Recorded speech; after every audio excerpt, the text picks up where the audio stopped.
Hi there, welcome back. It's another week of comics with me, Ghost Critic. Quite a few to go through today, and they're all stonking comics, so let's bash right into the first one. And we have Fables 102. This is after the little fill-in issue of Bumpkin. We're back to the new main story arc, and this is still back with the battle with Mr. Dark, the latest big baddie. All the Fables, after having run away from the actual town where they built a life with the just outside of the Mondays, running away to the farm. Now they've run away back into the homelands and living with the flycatcher king, whatever he is now, in Haven. But still, you know, this isn't a safe place for the Fables. Now this issue, I mean, I always love Willingham's work on this. He's a great writer. Characterisation within it, storyline and setup is always very good. My problem with this issue this month was it became just a little bit too self-referential in that, you know, the whole comics side of it. Yeah, we know Pinocchio reads comics within the Fables universe. That's fine, but I think it's been punched a little bit too close to home now, where now you've got Ozma, who's now the lead witch. Now Tottenkinder's gone, and she's putting together a superhero team. Pinocchio's getting them all costumes and all sorts of stuff. I don't know. It was funny. It was entertaining. Whether it fitted well in with the Fables universe, I'm not 100% sure. We'll see how that part of it goes. I mean, this issue is stacked with concurrent plot lines. Yes, we've got Ozma putting in the superhero team. We've got the Northwind, Bigby's dad. He's picking up his storyline about the secret child, the Zephyr, who in his history he said he will put to death all of these apparently predatory creatures. And he's trying to find a way to get out of it because he doesn't want to lose the love of his dad, of his son that he's only just starting to slightly bond with. Then we've got Beauty and the Beast having a conversation about just this, always running away. And Beauty says, look, this is what we're good at. And it does feel like they're constantly running away, but at least they're surviving. Have they got within them, as a Fables community, the power and the oomph to fight back the Darkman for good? And talking about the Darkman, yes, we have him trying to break into Haven, and the artwork within that is very, very nice. I mean, the artwork throughout is always good. Buckingham always does a top job. Onwards, Brightest Day number 20, and you know what? It was a good issue. It was very exciting. It was filled with action. And I know I've complained about it being very slow going and it needs to speed up, but it does seem to have gone in the opposite direction. This is basically the wrap-up story of Aquaman. This is pushing back the hordes of Atlanteans that want to destroy the Earth and all its humans on there, and it's being fought back by what is basically being built up the Aqua family. We've got Mira, we've obviously got Aquaman, we've got Aqualad, and Aquagirl is now brought into the equation. There are some great artwork in it from Tomasi. There's some nice splash pages, not so nice splash pages in there. But it was a good read. But as I said, there's probably only about 2 months worth of issues, because this is a bi-weekly issue title. And I just think it's wrapping up just a little bit too quickly now to get to the end. And from what we can gather from the little next tag at the end of the issue, we're going back to the Martian Manhunter and no doubt wrapping that up.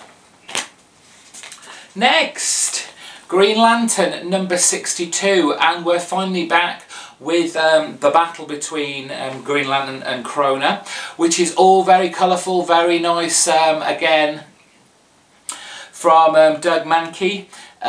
His artwork very nice in here, for the most of it. And in this it's just nice because we get a few glimpses of the history of Krona, so that's good for readers like me who never even knew who he was. There are some little parts of it that you like. I mean, this is basically a setup issue for the next event, which is War of the Green Lanterns. But it just seems that we're going to see the downfall of Hal Jordan as a Green Lantern. I mean, you just have to look at the very nicely done splash page where Hal's saying, look, we are the good guys, and who the hell's behind him? You've got Atrocitus, you've got Laughley's, and you've got the decidedly dodgy woman from the Indigo tribe. Sorry, I can't remember her name. But you're thinking, Hal, these aren't the good guys. And it is very cleverly transposed because the actual good guys do come in and try and help him. Yeah, we've got some of the main members of the JLA team. We get Flash, we get Batman, and we get Superman, and they are saying, look, we're here to help you. We're always here to help you. You've been here to help us, but you know, Green Lantern's an idiot. Hal Jordan's an idiot. He wants to be with his new Lantern buddies of all the colours. It was a good read. Green Lantern, Jeff Johns, always doing stellar work on this title. I do think they're rushing into this War of the Green Lanterns a little bit too quickly, especially given Brightest Day hasn't even finished yet. Come on, let's finish one event at a time. I know Green Lantern isn't big on the Brightest Day. He seems to have been sidestepped now, and I know it was all about these 12 or so resurrected characters, but I don't know. A little bit too soon for another new Green Lantern event. I think events in general, they're too close together now anyway. Uncanny XForce number 5. And we have the spotlight on Phantom X. Very interesting, but I'm confused as hell. I don't know anything, well, not much about. I remember his origins way back in X-Men whatever. I think it was Assault on Weapon X or something like that, way back, and we got a few little bits about, you know, obviously Phantom X because he's from the same place as Wolverine where he was apparently made. But this is, for a first time reader, I think this would confuse you a little bit. But still, top read. Uncanny X-Force, always high up in my stack to read. The artwork, we've got a Ribic on artwork filling in, I hope not for long. It was passable. There are some facial features there that really needed some work on, but also within the title we've got the rest of the team trying to make sense of the killing of Apocalypse, or Kid Apocalypse I should say, and it is all very angsty and but still very good. And then they throw in Deathlock. This is the Deathlock, what's it called, Deathlock Nation arc. So we've got all various type of Deathlocks. We've seen SpiderMan, Elektra, and Captain America. They're all Deathlocked up, and then finally splash page. I can't see this really as a big spoiler, given it's now Sunday. We've got Deathlock, and if you couldn't work that out from the title, then you shouldn't really be reading comics. Anyway, moving on. Casanova, issue 2 of Gula, and I'm not even going to try and tell you what's going on in here. It is mental, but it's in a good way. I mean, Matt Fraction, you would never believe Matt Fraction wrote this, given, you know, the other titles he's written. This is way up the box, but it is good. Please do pick it up. Please go back and see his older work, the Luxuria story arc and span that he brought out a few years ago. I just love this, and go out and buy it, support it. It's a mini series. I think it's maybe 5 or 6 issues long.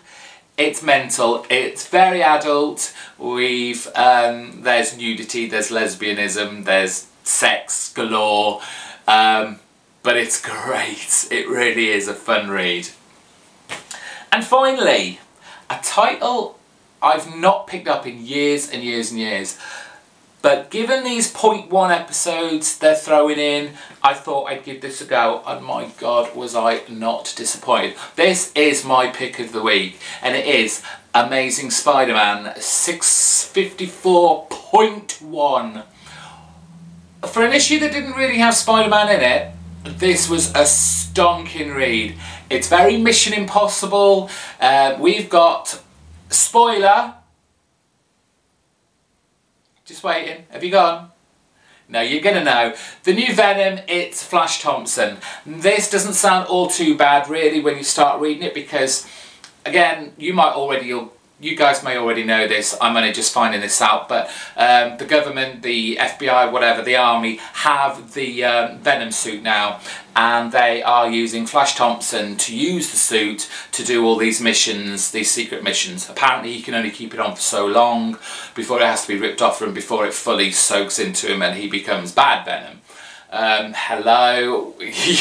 Okay, you can see what's coming, you really can, and you can see the problems that are going to come out of this already, that's going to be picked up so far down the line. Yes, Flash Thompson, he's going to be taken over by the Venom symbiote. Who's going to have to fight him? Obviously Spidey, which is Peter Parker, Flash Thompson, they're best mates. Tragedy ensues. This guy cannot catch a break. It is, like I said, it's a stonking read. The artwork by Ramos, love it. It just fits in with Venom as well. He draws him so well. What more can I say? I am completely on board with the Amazing Spider-Man now. I'm picking it back up. I'm going to look back and maybe think about getting a few past trades that have just gone so I can catch up with what's been going on. But pick this up. Best 0.1 issue I've seen on the shelves yet. And that is it from me this week. Hope you have a good week. Tuesday, Wednesday, new comic book week. Let's hope we have some more good titles. Take care.